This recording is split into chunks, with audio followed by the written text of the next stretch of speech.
Pelakon Ukasha Senrosa mengakui sudah lama bersabar dan berusaha mempertahankan rumah tangga sebelum benar-benar nekat memfailkan perceraian terhadap suami, aktor Kamal Adli. Ukasha atau nama lengkap Nick Zaris Ukasha Nick Sen, 33 tahun, berkata dia juga selama ini bertahan demi puterinya, Hora Ukaira.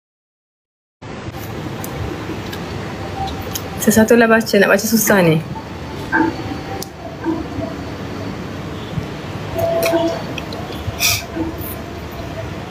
Gila tak kurus.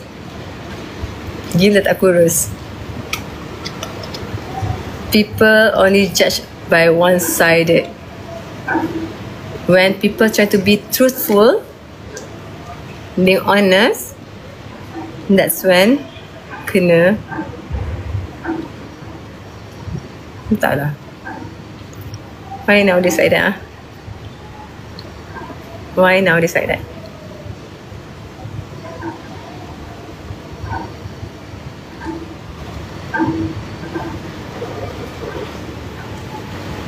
Banyak.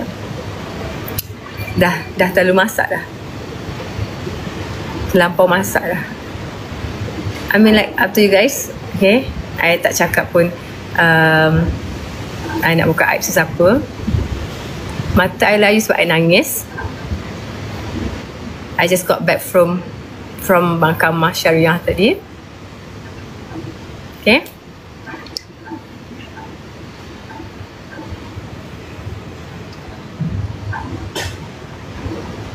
Sesuatu saya tak nampak.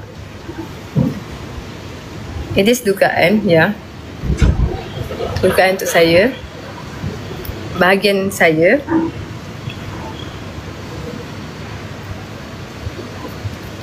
Setiap manusia tu memang takkan stop diuji, betul? Sabar, satu-satu. Satu-satu. Okay, satu-satu. Kalau ramai-ramai mesej tu saya nak baca macam mana? Okay, satu persatu. And Alhamdulillah hari macam hujan rahmat. Macam hujan tu dia macam antara Saya tak faham. Sekejap, slow. Okay, relax. Okay. Dan kita pakai filter lah Slow. Okay, first thing first. Okay. Bersabar untuk anak. Kerana bersabar untuk anak itulah saya dah sampai setahun bersabar. Okay. And you guys